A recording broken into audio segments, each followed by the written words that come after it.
This is Dr. Carol Francis. I'm a clinical psychologist, a marriage, family, child therapist, and I have been for over 38 years. One of the challenges in a couple, in a marital or coupling relationship is negotiating the personalities of each other. So today this is about what it means to have a relationship with someone who has a very strong narcissistic bent to their personality. And this is in a series that you're more than welcome to look at all the different aspects of. So today, this aspect of narcissism, as defined by the following: if you're in a romantic relationship with someone who has a very strong narcissistic bent, what you will experience is that everything about the relationship seems to focus around who this person is, what this person wants to experience, what this person wants to give you, how this person wants to appear, how this person wants you to appear. You begin to feel a little bit like you are either the trophy of that other person, or you are the what sits on their arm. You are what is reflective of who they are. You exist for their well-being and their happiness. If they want you to be happy, it's because it makes them happy in the moment. You begin to realize that it doesn't feel like this relationship includes you as one of two people in the relationship. Instead, it feels a little bit like you are there to serve them in any number of different ways. Well, it can be a little confusing because a person who's narcissistic can be very good and giving and kind, but the flavor is that they're good and kind in the moment because they need you to pull in, or they need to feel good about themselves, so that it's not like what you need and matching what you need, not out of lack of empathy or care, because that's a totally different process, but it's because they are giving what they want to give. And all of us do this to some degree, and this is what's so confusing, because all of us have variations of a theme of narcissistic qualities, but when you're with someone who has a full-blown narcissistic personality, it feels like your existence, your presence, is more about how it benefits them. And even when they're giving, it feels like it's more about how it benefits them. Now, this becomes really confusing for people who are not narcissistic, but actually not very confusing for people who have a strong narcissistic bent as well. So two individuals have a strong narcissistic bent will get into conflict as to who is the center of attention. But if they both feel like they're teaming up with each other and that they benefit from each other's narcissistic presentation, they will team up as if they are one. So for example, just an example, if you have two people who are very into their looks and their attractiveness, they will boost the other person's looks and attractiveness, albeit they will be competitive, but because they feel like being with the other person makes them look good too. So it's like, oh, you look good, so you make me look better. I look good, so I make you look better. So together we make a team because we make each other look so good. So this feeling, this quality of two individuals who are very actually self-centered and look at the other person as a way of making them even better, even more able to show off and flare up. So they can have the peacock moment as a team. As soon as, however, one person gets more attention than the other, the conflicts will be full of fiery intent. It will be much harder for one person to say, good for you, I am so glad you got the attention and you got the recognition, the award, whatever, that you deserved.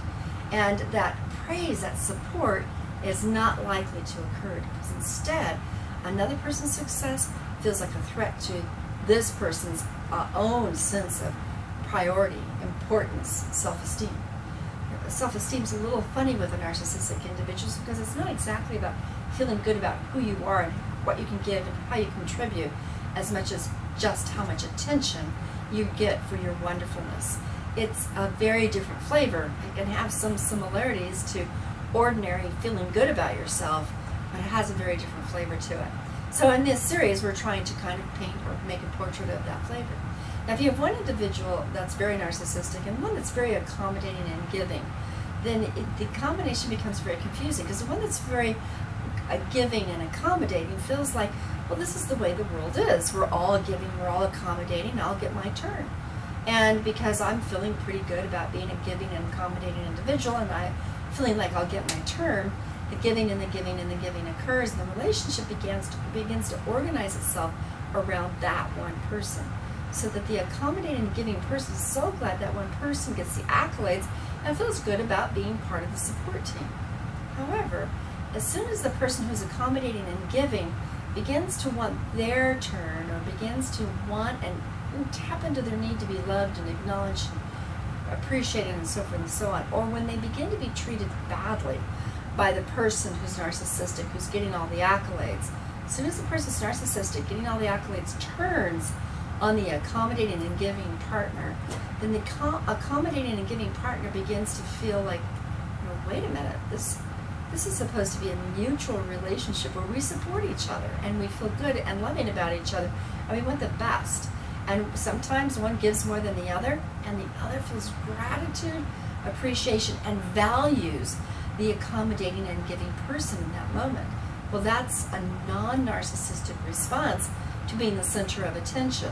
But a narcissistic response to being the center of attention is like, well, of course you should give to me. How dare you think you should want that? Or you don't deserve it. We all know that you're riding on my coattails. So suddenly, as if they deserve all the support they're getting, and of course the other person should give it because they really don't have anything else. In other words, the giver and accommodating person will begin to be devalued, not receive the love and attention and appreciation that they kind of expected or anticipated or felt like that, of course, is the law that would govern the well-being of the dyad, the relationship, and begin to realize that this isn't a two-person relationship. It's one person using other individuals as resources for building up the one person. In addition, when you're in a dyadic relationship with someone who's narcissistic, you begin to realize that as soon as that narcissism gets attention from other people, that the need for the partner, the accommodating giving partner, is a lot less. And therefore the value of that accommodating giving partner is also reduced. So there's a lot of devaluation when there's plenty of supply elsewhere. And when there's plenty of supply elsewhere, which is usually on a superficial level because it's not like the tight one-on-one dyadic kind of combination, it doesn't matter to the narcissist because they're not about having quality, intimate connection. They're just about getting the attention, the opportunities, the rights, the power, the money, whatever it is. So that it's not about the quality of the relationship, it's just that they're getting what they need, and they're getting more out there because there's more people than they are from you. So you're disposable. Not only are you disposable, but you're devalued because you're only one person. Not only that, but you're also looked upon as if, why are you so needy? Why are you so jealous? Why are you so, as if giving is an act of neediness, or as if accommodating is an act of insecurity. So the person who's in a relationship with a narcissistic person, the accommodating, giving, helpful, supportive partner who gets tied into this, begins to feel a loss of identity. Maybe they aren't very worthwhile. They certainly aren't appreciated.